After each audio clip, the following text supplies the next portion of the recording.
தங்கம் வாங்க ஈஸ்ட் ஹேம்லக்ஸ் விஜுவலர்ஸ்.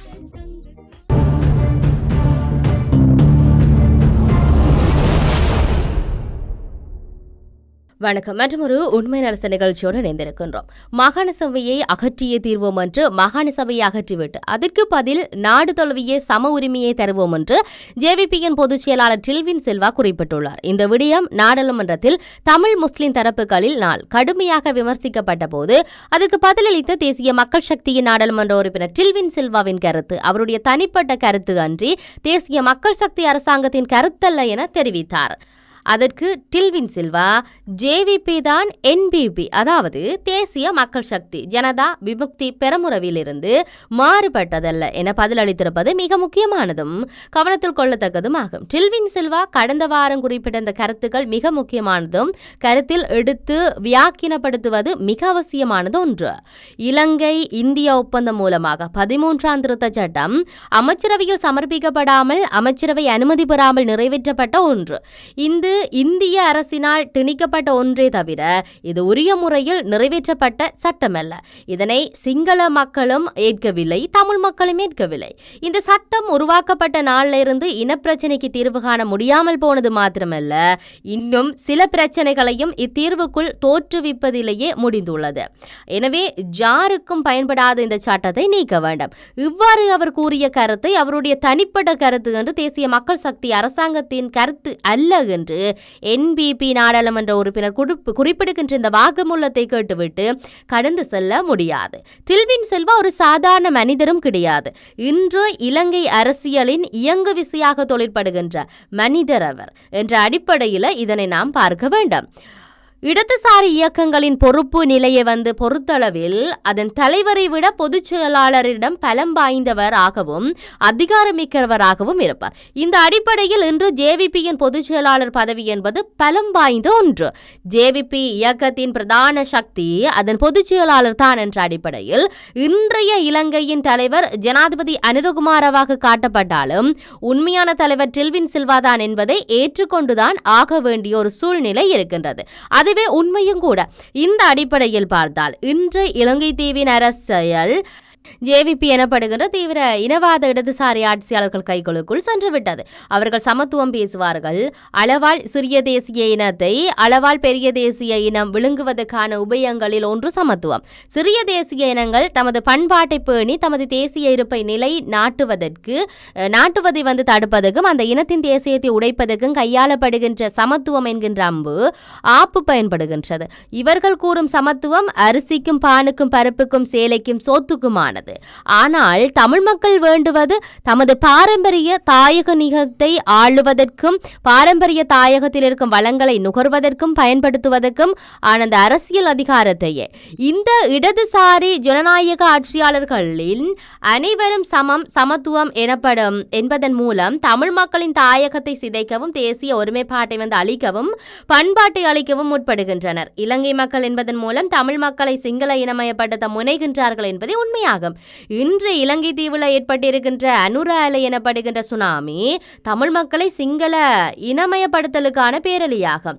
இதனை தமிழ் மக்கள் மிக கவனமாக கையாள வேண்டும் என்று இலங்கையின் அரசியல் அதிகார மாற்றம் என்பது பாரம்பரிய பௌத்த சிங்கள பேரினவாத மேலாதிக்க குடும்ப அரசியல் வர்த்தகத்திடமிருந்து இடதுசாரிகளிடம் கைமாறி இருந்தாலும் இங்கே பண்பு மாற்றம் எதுவும் இடம்பெறவில்லை. அரசியல் அதிகாரம் என்பது கைமாறி இருக்கின்றது. ஆயினும் தீவிர இனவாத இடதுசாரிகளிடம் அரசியல் கைமாறப்பட்டிருக்கிறது. அது ஆபத்தானதும் கூட என்பதுதான் உண்மை. இங்கே இன்னொரு வரிசையில் பார்ப்போமானால் டில்வின் சில்வாவோ அல்லது அவர் போன்ற தீவிர இனவாத தலைவர்கள் தமிழ் மக்களின் அரசியல் செல்நெறியில் ஈடுபட்டிருக்க மந்த போக்கை உடைக்கின்ற ஆப்புகளாக ஒரு வகையில் தொழிற்படுகின்றனர் என்றுதான் சொல்ல வேண்டும். அவர்களினால் மேற்கொள்ளப்படுகின்ற இந்த தீவிர இனவாத நடவடிக்கைகளும் தமிழ் மக்கள் விரோத நடவடிக்கைகளும் தமிழ் மக்களை ஒரு புதிய திசைக்கு செல்வதற்கான ஒரு காலச்சூழலை தோற்றுவிக்கும்.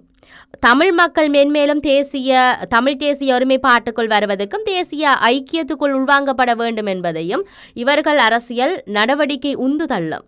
ஆகவே டில்வின் சில்வா போன்ற கடும் போக்காளர்கள் தமிழ் மக்களின் அரசியல் போக்கில் எதிரியின் வடிவில் உள்ள நண்பர்களாகவே எதிர்காலத்தில் தோன்றுவர் என்பது உண்மைதான். ஆயினும் இவர்கள் பற்றிய விழிப்புணர்வு தமிழ் அரசியல் பரப்புக்கு தேவையாக உள்ளது.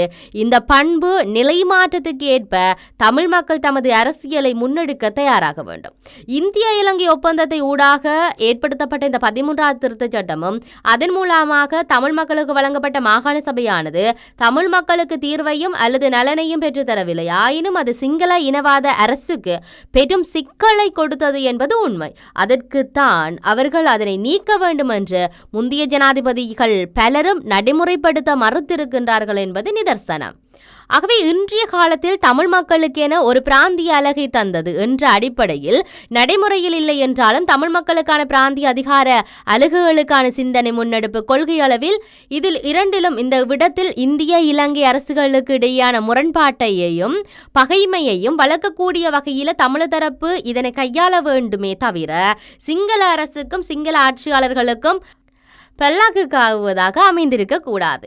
எந்த ஒரு சிங்கள கட்சியும் மாகாண சபைக்கு தயாரில்லை என்கின்ற முன்னறிவிப்புடன் தமிழர் தரப்பு அரசியலை துணிந்தவுடன் முன்னெடுக்க வேண்டும். பனிப்போரின் இறுதி காலகட்டத்தில் இந்து சமுத்திர பிராந்தியத்தின் ஆதிக்க சமநிலையை தான் பக்கம் வைத்திருப்பதற்கு இந்தியா இலங்கை தீவில் தலையிட வேண்டிய நிர்பந்தம் ஏற்பட்ட வேளை தமிழீழ விடுதலை போராட்டத்தை பயன்படுத்தி தமிழ் மக்களுக்கு ஒரு தீர்வை வழங்கியதாக இந்திய இலங்கை ஒப்பந்தத்தின் மூலம் இந்தியா இலங்கை தீவுக்குள் கால் பதித்தது. அத்தகைய ஒரு நெருக்கடியான காலகட்டத்தில் இந்தியாவை எதிர்க்க முடியாத இலங்கை ஜனாதிபதி ஜே.ஆர். ஜெயவர்தன இந்தியா என்கின்ற அந்த பெரிய ஒரு மதம் கொண்ட ஜானையை இழுத்து சகதிக்குள் மாட்டிவிட்டு ஈழத்தமிழர்களையும் அதில் பிணைத்து விட்டு 13ஆம் திருத்தச் சட்டம் என்கின்ற பொறிக்குள் சிக்க வைத்து விட்டார் என்கின்ற ஒரு நிலை இருக்கின்றது.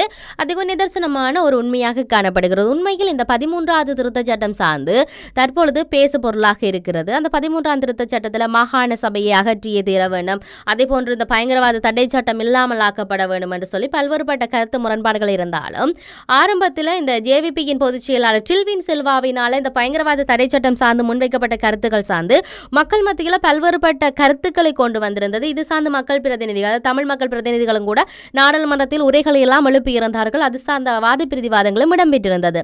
இவர் சொல்லியிருக்கிற அந்த பயங்கரவாத தடை சட்டம் சார்ந்து பல விடயங்களை முன்வைத்திருந்த நிலையில் அது தேசிய ஜேவிபியின் பொதுச் செயலாளர் டில்வின் சில்வா சொன்ன ஒரு விடயமானது தேசிய மக்கள் சக்தியினுடைய கருத்துக்களாக அமையும் என்கின்ற ஒரு விடயம் பரப்பப்பட்டிருந்தது. பிறகு அது முற்றிலும் தவறானது, அது தன்னுடைய கருத்து என்று சொல்லியும் தான் இவ்வாறு சொன்னது அது திரிபடைந்து ஒரு ஊடகம் இவ்வாறு பரப்பிவிட்டது என்று சொல்லியும் தன்னுடைய சமூக வலைத்தள பக்கத்தில் டில்வின் சில்வா குறிப்பிட்டிருந்ததையும் பார்க்கக்கூடியதாக இருக்கிறது. இது இப்படி இருக்க இப்பொழுது இந்த 13வது திருத்தம் சார்ந்து இப்ப இருக்கிற அரசாங்கம் ஆளுங்கட்சியில் இருக்கக்கூடிய ஜேவிபி ஆனது என்ன செய்ய போகிறது என்கிற மிகப்பெரிய கேள்விகளோடு இந்த ஆட்சியானது பயணப்பட்டு கொண்டிருக்கிறது. பொறுத்திருந்துதான் பார்க்க வேண்டும் இதனுடைய நிலைப்பாடுகள் எல்லாம் எப்படி அமைய போகின்றது என்பதை மற்றொரு உண்மை நிகழ்ச்சியில் சந்திப்போம். வணக்கம்.